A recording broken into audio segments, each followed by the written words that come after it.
Hello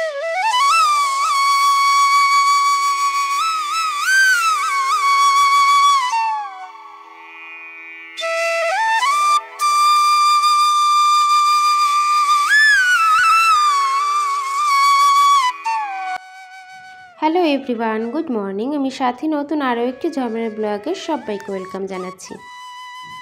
তোমরা দেখছো শনিবার আর রবিবার এই 2 দিনের পাঁচমিশালি ব্লগ।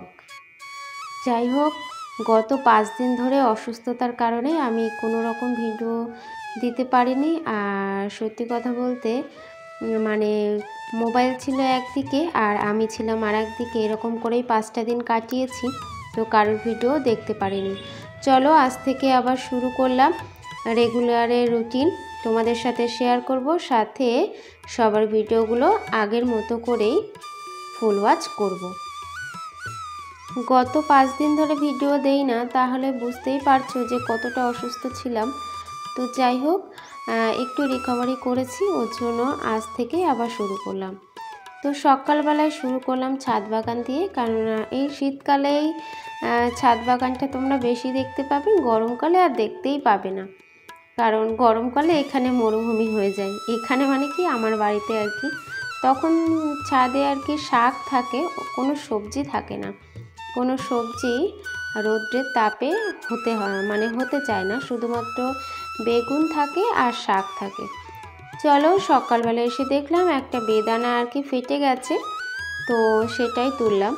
আর দেখো বেদানার কালারটাও, ডালিম, তো হচ্ছে কালারটাও অনেক সুন্দর হয়েছে। চলো তোমাদেরকে পরে কেটে দেখাচ্ছি। আর দেখো সকালবেলায় তোমাদের অনেক রকম ফুল দেখাচ্ছি, তো ফুলগুলো কিন্তু সবই আর কি সবজির ফুল হলেও ফুলগুলো দেখতে কিন্তু অপূর্ব লাগছে। তোমরা একটু বলো এই সবজির ফুলগুলো দেখতে তোমাদের কাছে কেমন লাগছে। আমার কাছে তো ভালো লাগে ক্যামেরায় আর কি, তাই তোমাদের সাথে শেয়ার করা। তো মূলো বসিয়েছিলাম, মূলো শাক আর কি, তো কয়েকটা মূলো হয়েছে। আর দেখো সব মূলো শাকে ফুল এসে গেছে, মূলো আর হবে না, সেই কারণে সব তুলে ফেলেছি, একদম গাছ উপড়ে তুলে ফেলেছি। আর ওখান থেকে কিছু কচি পাতা দেখে রেখে দিয়েছিলাম শাক রান্না করার জন্য। তো তোমরা যেহেতু প্রথমেই শনিবারের ব্লগ দেখছো, তো শনিবার তো নিরামিষ।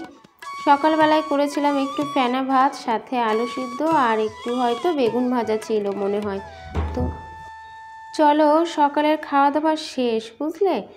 তো এখন হচ্ছে দেখো একজনকে ওষুধ খাওয়াচ্ছি, কত রকম বাহানা করে, কারণ তার ঠান্ডা লেগে হচ্ছে টনসিল ফুলেছে, তো কয়েকদিনের ওষুধ চলছে, তো সেই ওষুধ খাওয়াতে তাকে অনেক রকম বাহানা করতে হয়।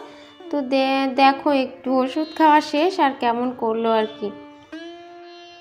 ওদিকে ওষুধ খাইয়ে ছেড়ে দিয়ে আবার আসলাম ঘরে। তো ঘরের কাজটা সেরে আবার যাব দুপুরে রান্না করতে।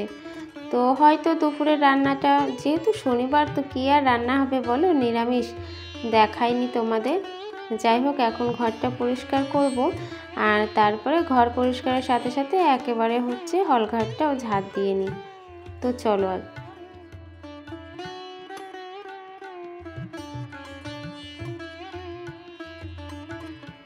তোমাদের ভিডিওগুলো এই কয়দিন কারোরই হয়তো দেখতে পারিনি, তবে গোটা কয়েকজনের ভিডিও আমি দেখেছি।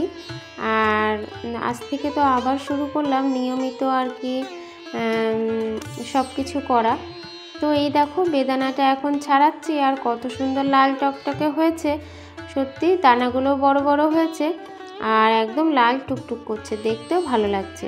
তো বেদানা বলো আর ডালিম বলো, হচ্ছে একটু লাল টুকটুকে না হলে কিন্তু ভালো লাগে না। তো দেখো কত হয়েছে, একটুখানি কিন্তু ডালিমটা, তো অনেক দানা হয়েছে ভিতরে।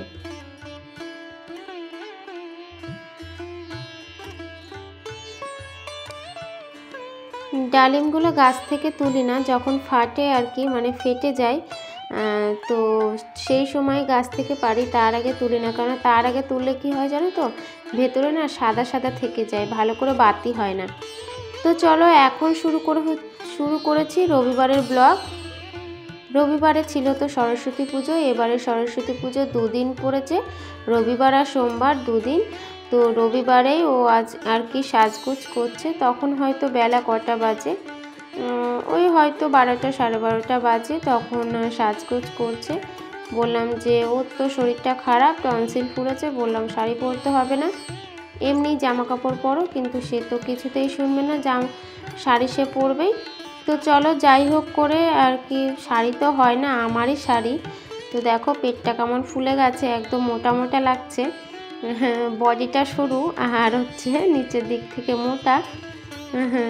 তো যাই হোক শাড়িটা পরিয়ে দিলাম, এই একটু আশেপাশে দিয়ে ঘোরাঘুরি করবে, তারপরে ব্যাস ঘরে। তো চলো এখন একটু সাজগোজ হচ্ছে, একটু হচ্ছে টিকলি পরবে, কোথায় একটু নাকের পরবে, একটু মেকআপ করবে, এই আর কি। তো চলো যাই হোক, তেমন কিছু আর কি সাজগোজ এবারে করেনি। চুল আছে ওর লম্বা আর কি, ফস চুল, তো এবারে আর পরায়নি, কারণ ওকে টুপি পরে থাকতে হবে, ওকে মানে মা সবসময় গরম কিছু পরে থাকতে বলেছে।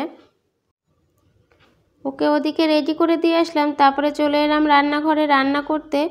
আর এখন হচ্ছে আজকে ব্রয়লার মুরগির মাংস রান্না করছি, মাংসটাকে ভালো করে কষিয়ে নিচ্ছি। আর অনেক দিন পরে ব্রয়লার মুরগি খাচ্ছি আর কি, সত্যি কথা বলছি, সেদিনকার মাংসটাও অনেক টেস্ট হয়েছিল। আর এই যে দুখানা দেখতে পাচ্ছ না, যত তাদেরকে ঢেকে রাখি তো তারা আর কি সামনেই চলে আসে, কি করব বলো। যাই হোক, জানি অনেকেই খাও, কিন্তু হচ্ছে দেখাও না কেউ। যাই হোক, আমারটা একটু সামনেই চলে আসে বেশি। তো কি ব্যাপারে বলছি তোমরা বুঝতেই পারছো, যত ঢেকে রাখার চেষ্টা করি তারা যেন সামনেই চলে আসে। তো চলো আজকের এই ছোট্ট ব্লগটা তোমাদের কাছে কেমন লাগলো সেটা কিন্তু অবশ্যই জানিও। আর ছোট্ট একটা ভিডিও দিয়েছি, ফুল ওয়াচ করার চেষ্টা করো, এইটুকুনি রিকোয়েস্ট তোমাদের কাছে। দেখো মাংসর কালারটা কেমন হয়েছে। চলো আজ এইটুকু, টাটা, বাই, ভালো থেকো।